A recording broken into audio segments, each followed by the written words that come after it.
Welcome to the Nevada Wolfpack Team Defense video. In this short video, we will learn how we run our defense. Here is a typical offense formation. And here's our base defense that we would run for such a formation. I'm not showing the defensive rusher since he does the same thing every play. Goes after the quarterback or running back. This defense is called a 3-2 defense since we have 3 linebackers and 2 safeties. We run a modified zone defense since sometimes defenders are defending a zone and sometimes they are defending a man depending on the situation. We will now look at each position individually. It's important for everyone to know what everyone else is doing on defense since it is very much a team defense. First, let's look at the center linebacker. The center linebacker mans up against the center, keeping the center in front of him and staying with him. The center linebacker tracks the center no matter which direction he goes. And while keeping half an eye on your man, if you see the quarterback about to throw to him, feel free to jump the route since you do have safety help behind you. So basically, the center linebacker should stay with the offensive center. However, the center cannot completely give up the center zone. If the offensive center moves beyond halfway to the sideline, the linebacker should reverse course and track back to the center, as there will likely be another player entering the center zone. In this example, pay attention just to the center linebacker X. Notice how he initially stays with the center, but then he stops and tracks another player when the center leaves the middle part of the field.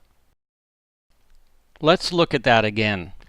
Both the center and outside linebacker end up giving up control of their man to the other player when it is apparent that the players are crossing. One more time.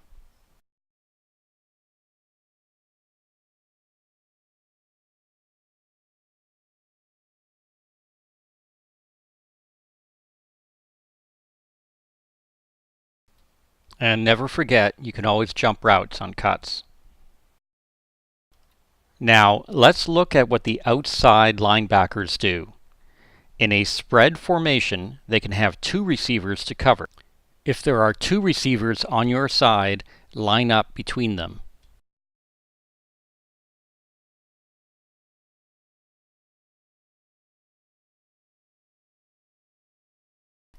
Their job is to keep the receivers in front of them until one of them breaks short.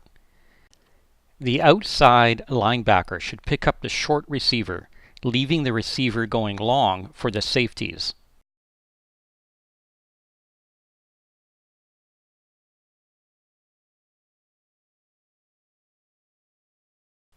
This is a common formation where a pair of receivers is close together. Often, one of them will do a slant route. The outside linebacker must stay with the slanter, leaving the other receiver for the safety. Remember to always focus on the people in your zone and only take quick peeks at the quarterback. Don't get caught staring at the quarterback. Notice how all the linebackers must be good at backing up, keeping the receivers in front of them so that they can quickly break on the ball. One more very important thing that outside linebackers must do. Whenever someone has the ball, the outside linebacker must make sure that the ball carrier does not run up the sideline. This is even more important than pulling the flag. When chasing down the ball carrier, first make sure that you've cut off the path down the sideline, forcing the ball carrier back to the inside of the field. Only then can you try for the flag. Let's look at an example of this in action. The ball is thrown to the outside receiver. The first thing the outside linebacker does is block the receiver's access to the sideline and make sure that the receiver goes to the inside. This allows all the other team members to pull the flag. Let's look at that again since that was so well done. You can see the outside linebacker coming into your frame from the inside, which is where he should be, but he makes sure that he overshoots the receiver to make sure that the receiver cannot run up the sideline. Okay, let's look at safeties next. Safeties have a bigger zone to cover, half the field and anything deep. The number one cause of touchdowns is receivers getting behind the safeties. And the number one reason that happens is safeties who get locked into looking only at the quarterback instead of looking at the players coming into their zone. So, remember to look at guys coming into your zone and only very occasionally glancing at the quarterback. This play is a classic case of getting stuck looking at the quarterback and not looking at the man coming into your zone. At the beginning of the sequence, you see the far left receiver, number 44. And at the far left edge of the frame, you can see the safety. He isn't playing deep, he's actually playing very far up. The reason he's playing up is probably because of the running back that you can see tucked behind the quarterback. As the action starts, number 44 receiver does a beeline straight up the field. Once the safety realized it wasn't a handoff, he should have immediately switched his focus to people running into his zone. At this point, the quarterback is about to throw the ball, and if you look at the safety at the far left of the frame, you'll see that he finally turns around to look at where the ball is being thrown to. All this time, he's been looking at the quarterback. Sorry for the blurry shot, but you can see that the receiver has got about a 5-yard separation on the safety at this point. The moral of the story is don't get caught staring down the quarterback. You have to be looking at the men coming into your zone. You can still peek at the quarterback every once in a while, but most of the time you have to be looking at players coming into your zone. Let's look at some different offensive formations to see how we should line up for them. In this one, we have an overloaded left side. Our linebackers can't change their position since there is still one receiver on the far right.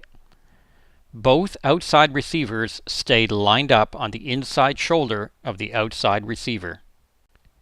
But the left safety can cheat in a bit to help protect against a short pass, remembering always that he also has to watch for other receivers entering his zone. In this formation, the left side is completely overloaded, leaving no one on the right. When this happens, the defense must adjust. The adjustment is that the center and the left linebacker must shift left to cover the bunched up formation. Often, these kinds of formations are a fake out, and one of these receivers will move to the far right side. If that happens, all defenders must adjust as the person is moving. Recapping, the center and outside linebacker shift if there is nobody on one side.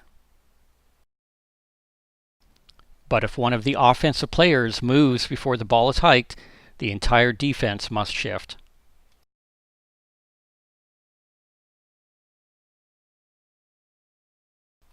One more formation and then we'll see how this looks in a video. This is a bunched up formation and the defense is similarly bunched up. When it is bunched up like this, I like to have the outside linebackers lined up directly over the outside receiver instead of the usual inside shoulder. Let's look at a video that shows some of this stuff.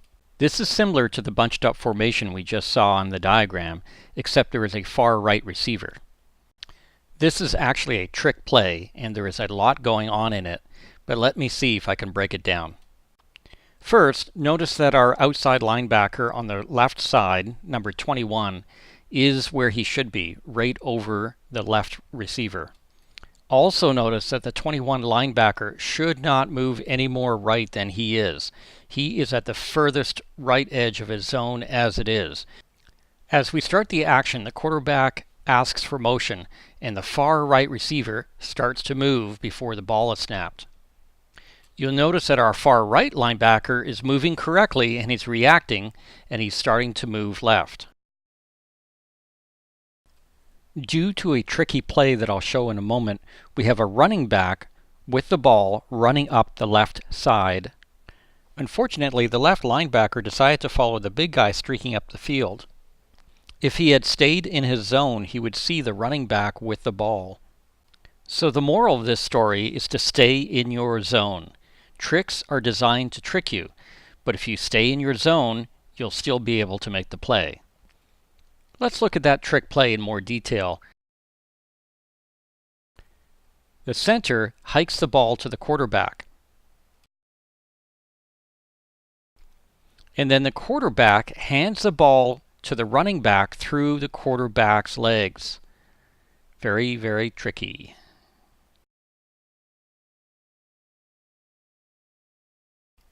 Now is a good time to look at what to do when we add in the complication of a potential run. I always say potential run because you always have to be aware that there might be a fake handoff. If the play is a possible running play, the linebackers must also pay attention to the ball. As soon as the ball is handed off, all linebackers can now rush and should converge on the ball.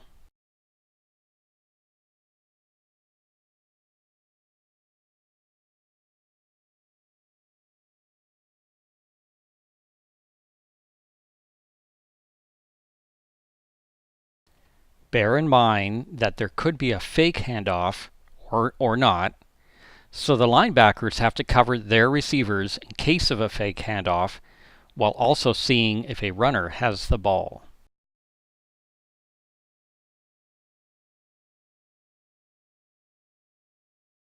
Here's another example of what can happen in a running formation. First, note that the left outside linebacker lines up close to the only man on his side. He's on the inside shoulder of his man. Second, notice how the left safety has moved up in case there is a handoff and the runner runs left. But just as we saw in the previous video, the safety has to stop looking at the ball if he realizes it isn't a handoff. And that's it. Thanks for watching. Please watch it again a few times. Defense is hard, but the results are very satisfying.